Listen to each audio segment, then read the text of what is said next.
Hey guys, my name is Randy Kraft. I'm the community pastor here at Crosspoint. Just a few minutes ago, I had a chance to sit down with Pastor Pete and talk a little bit about the vision for community groups here at Crosspoint. And on Thursday night, we did a giant groups leader rally, and I know some of you were not able to make it, but we loved this video so much that we felt like we wanted everyone that is a group leader here at Crosspoint to see it. So I would love for you to take a moment and watch this video.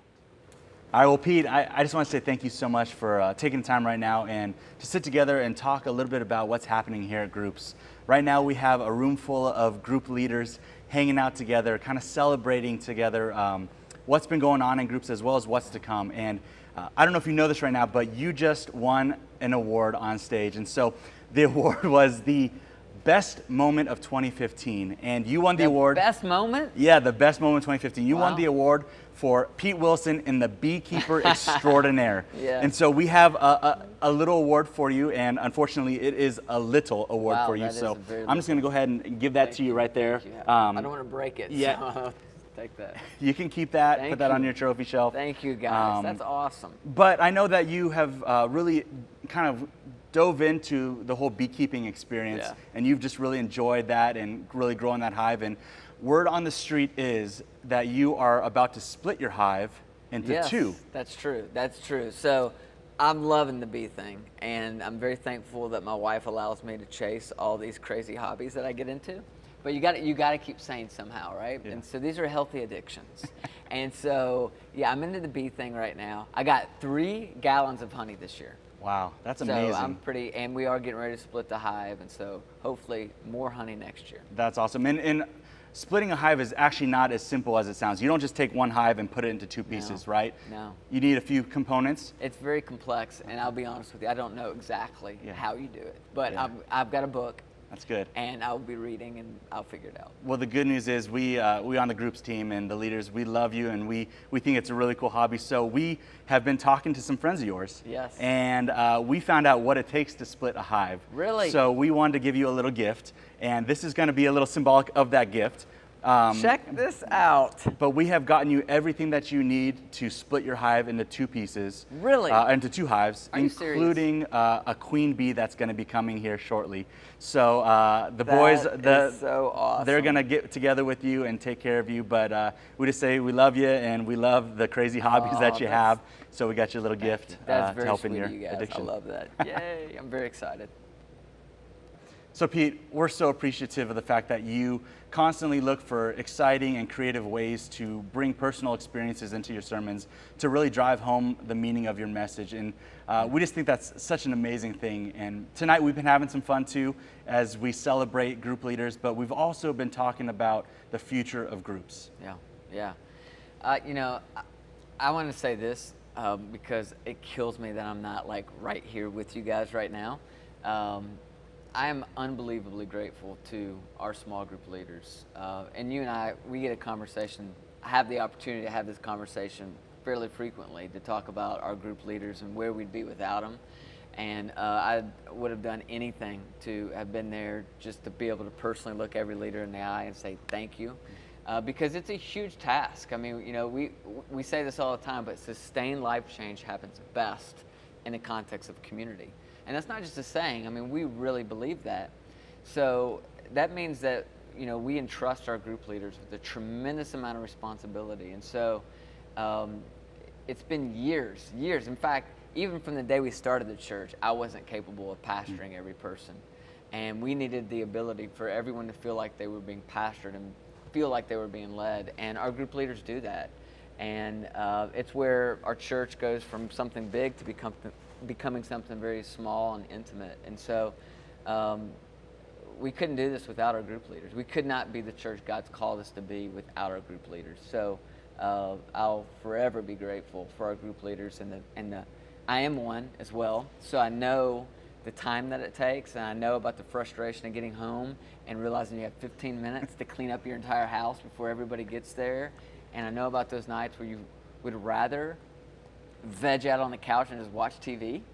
And so I feel all those things too. So I know it's a big responsibility. It takes a lot of time and a lot of effort. So huge thanks to all the group leaders. That's so true, Pete. Thank you. I agree with everything you just said right there.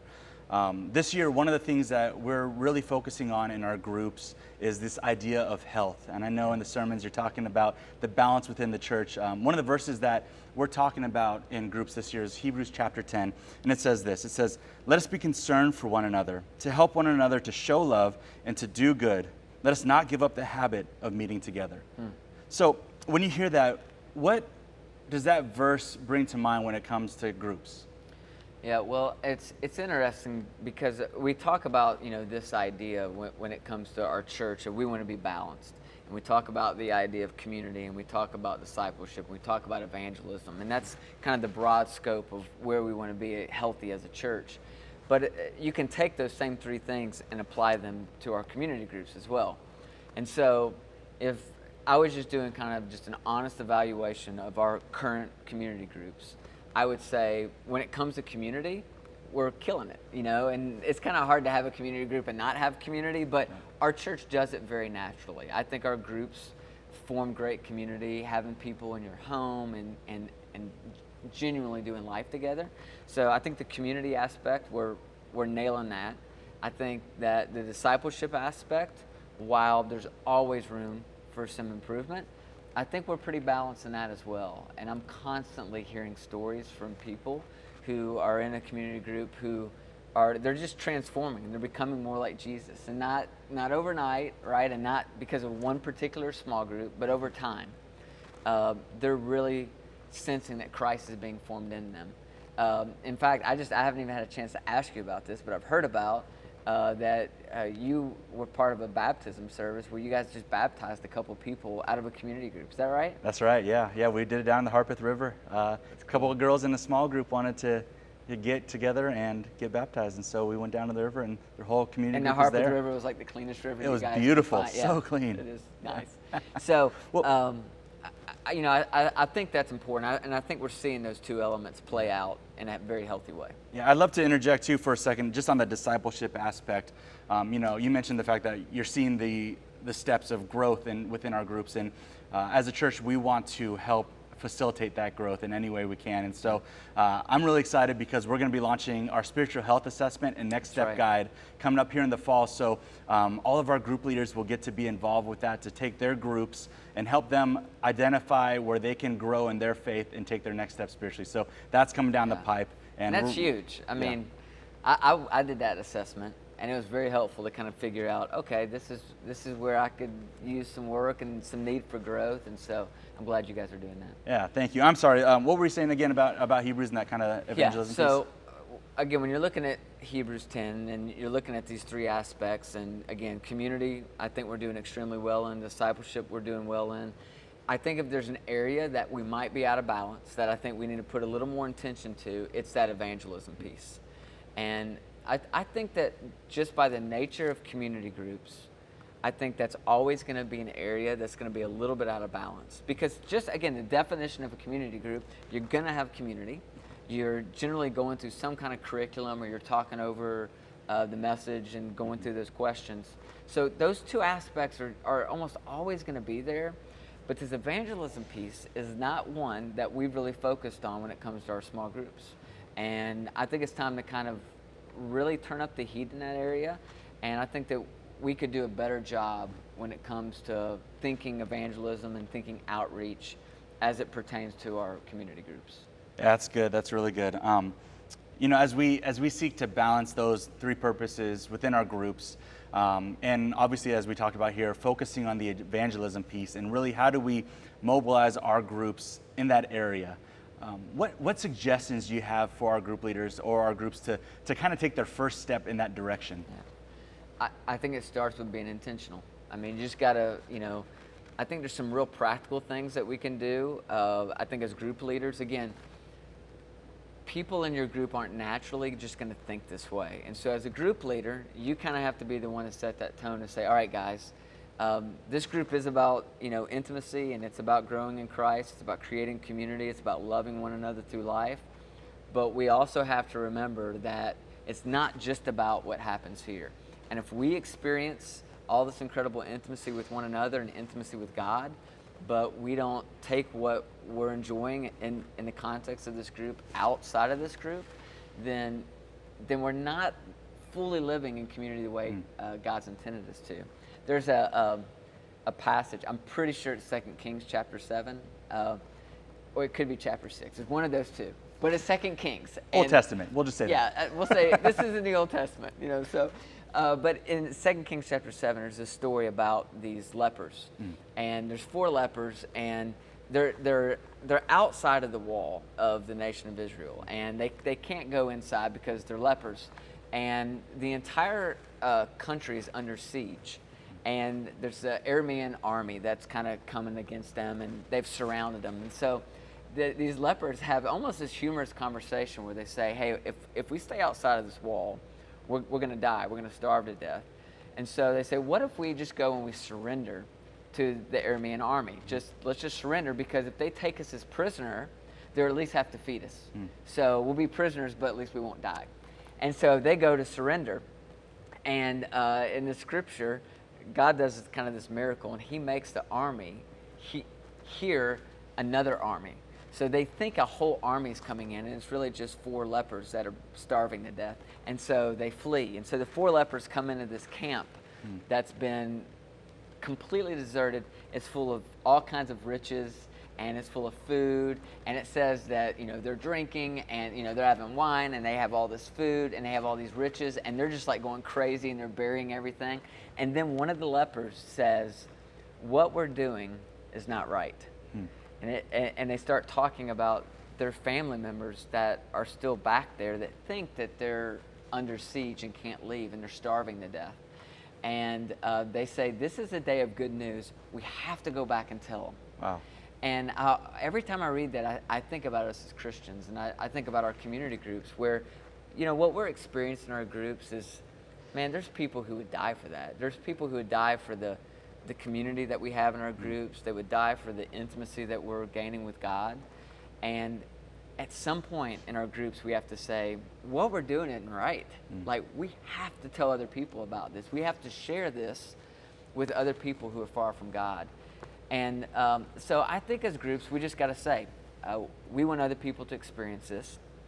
And so whether it's once a month or whether it's once a quarter, figure out a way as a group that you're going to take the love that you guys are experiencing in that group and share it with somebody in the community. Man, that's great. And so what I hear you saying is that really evangelism, this term evangelism, can look different for any group. Each group can have a different view or aspect to how they really carry that out. Yeah, I think it's going to look different in every group. And what my group ends up doing will be quite different probably than what your group's going to do, Randy, or somebody else's group. I think, one of the things I'd start with is just asking group members, what are you passionate about in this community? Maybe even a better question would be, what breaks your heart in this community? What do you see going on in Nashville or in Dixon or in Mount Juliet or in Franklin that it just breaks your heart, like it keeps you up at night? That might be a great place, because maybe from there, you can start generating some ideas, some different places you guys can serve. Here at Crosspoint, we have dream centers. We have several of them now that you could volunteer in. We have staff that you guys could contact, reach out to, that would help you brainstorm some ideas. I think there'll be, no shortage of ideas. It's just figuring out, what is your group passionate about? What will they show up to? What will they be excited about? That's awesome. Take that love and go out and do it. Yep. I love it. So we've talked about a lot of things. Do you have any kind of final thoughts for the night as we wrap up this time together? Yeah, I think that every group leader is wired different. And so when you think about discipleship and you think about community and you think about evangelism, every group leader is going to have a natural bent. Some group leaders, evangelism doesn't necessarily come supernatural. They don't necessarily think about what's going on outside the group. I think for a group to be healthy, though, a leader has to go beyond thinking, what do I do naturally? And say, okay, if these are the 3 elements that make up healthy community, how am I going to make sure that these happen? Again, on a practical way, maybe it's a group leader assigning someone else in a group who is passionate about that. Hey, would you run with this outreach portion, because our group needs this, and I don't necessarily think that way. One of the things we're going to do tonight, that's going to take place here in just a second, is there's somebody at every single table who has already in their group proven that they do evangelism and they do the outreach portion really well. And so we're going to do some brainstorming at each table right now, I think. And that one person can maybe just share some of their best practices of what has worked really well for their group. And maybe they'll just get some ideas going, because we want group leaders to walk away tonight having some real practical next steps for how they can implement this in their groups.